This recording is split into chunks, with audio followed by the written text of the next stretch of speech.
குடும்பத் தலைவியை நேசிக்கும் குடும்பம். வீட்டுக்குத் தேவையான சாமான்களை வாங்கிக் கொண்டு கடைவீதியைக் கடந்து வந்து கொண்டிருந்த உமாவின் நடை அந்த ஜவுளிக் கடையை நெருங்கியதும் நிதானப்பட்டது.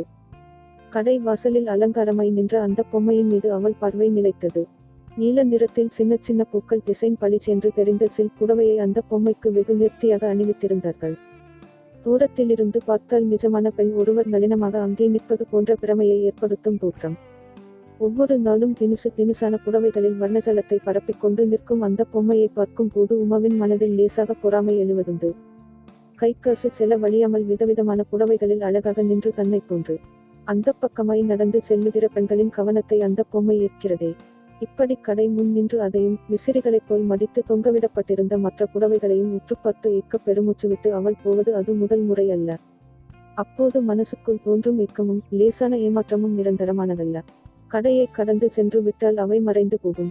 உமாவின் கணவன் குமார் தனியார் அலுவலகம் ஒன்றில் வேலை பார்த்தான். சுமாராக படித்துவிட்டு வேலை தேடி அலையும் குமாரின் தம்பி அரவிந்த் உமாவின் மகள் ராதிகா அடுத்த வருடம் +2 எழுத வேண்டும். அவளை விட 2 வயது சின்னவன் இளங்கோ. குமார் ஒருவனின் ஊதியத்தில் இத்தனை பேரின் தேவைகளும் பூர்த்தி செய்யப்பட வேண்டும். அதை யோசித்து திட்டமிட்டுச் செலவு செய்ய வேண்டிய சூழ்நிலை. இதில் புடவை வாங்க எப்படி பணம் இருக்கும்? ஆண்டுதோறும் தீபாவளிக்கு ஜவுளி எடுப்பதே பெரிய சாதனைதான். அந்த ஜவுளிக் கடை முன்னின்று புடவைகளை பார்த்து ரசிப்பதில் அவளுக்கு ஒரு திருப்தி கிடைத்தது. சில சமயம் சோர்வு ஏற்படுவதும் உண்டு.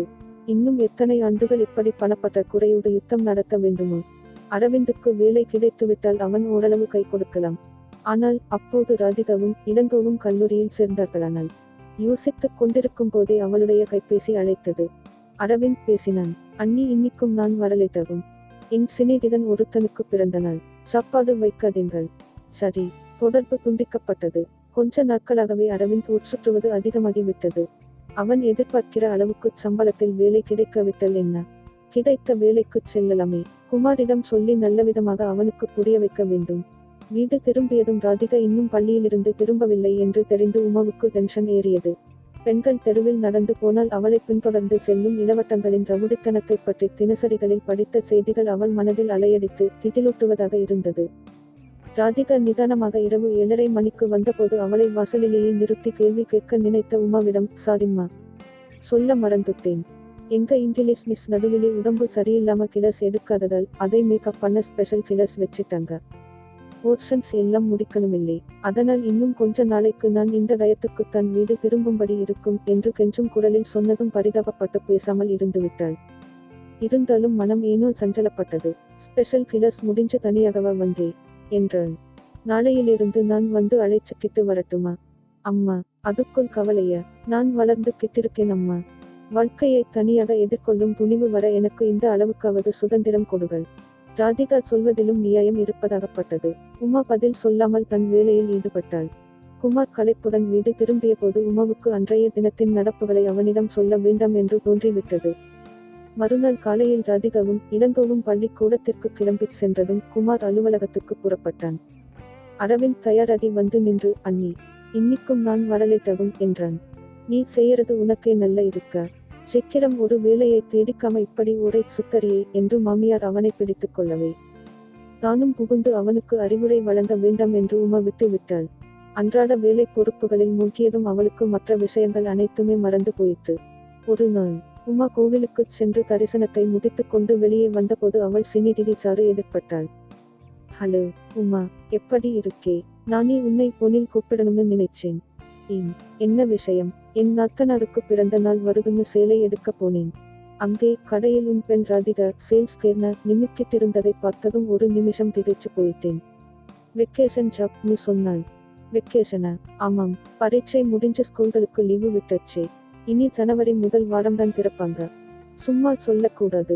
விடுமுறையை வேஸ்ட் பண்ணாம பயனுள்ளதாக கழிக்கிற ராதிகா ரொம்ப பொறுப்புள்ள பொண்ணு. காசு சம்பாதிக்கிறது எத்தனை கஷ்டம்னு தெரிஞ்சதான் அனாவசியமாய் செலவு பண்ணாம இருக்க கத்துக்குவோம்னு என்கிட்டே சொன்ன. குழந்தைகளை பணத்துடைய அருமை தெரிஞ்சுக்கிற மாதிரி வளர்த்திருக்கே, உன்னைத்தான் பாராட்டணும். தேங்கீஸ். சாரு புகழ்ந்தது உமாவின் மனசுக்கு இதமாக இருந்தாலும் தன்னிடம் ஸ்பெஷல் கிளாஸ் என்று போய் சொல்லிவிட்டு ராதிகா இப்படி ஜவுளிக்கடையில் வேலை பார்க்கிற செய்தி உறுத்தலை அளித்தது. அதற்குள் கைபேசி அழைத்தது. உமா, நான் தான் சுகந்தி. இளங்கோ இருக்கானா? இல்லையே.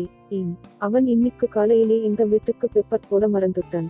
என்ன பெப்பர் போடறானா? ஓ சாரி, உன்கிட்டே சொல்ல வேண்டாம்னு சொன்னான்.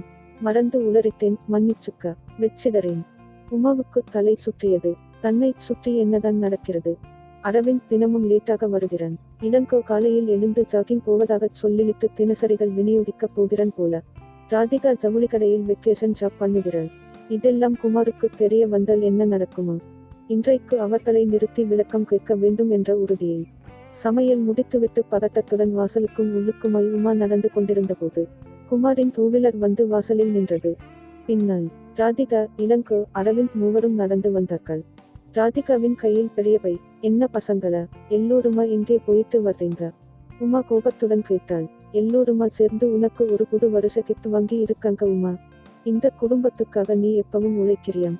அதை பாராட்டுகிற வகையில் உனக்கு ஏதாவது அன்பளிப்பு கொடுக்கணும்னு முடிவு செய்து 3 பேரும் தற்காலிகமாய் வேலைக்கு போகலாமான்னு கேட்டாங்க. நானும் சரின்னுட்டேன். அவர்களே உழைச்சு சம்பாதித்த காசில் வாங்கின அன்பளிப்பு இது. ஒரு சந்தோஷ சமாச்சாரம். அரவிந்துக்கு வேலை கிடைச்சிடுச்சு. ஆமாம்மா, நீ ஒரு நாள் அந்த ஜவுளிக்கடை பொம்மைக்கு உடுத்தியிருந்த புடவையை பார்த்துக்கிட்டு நின்னியே.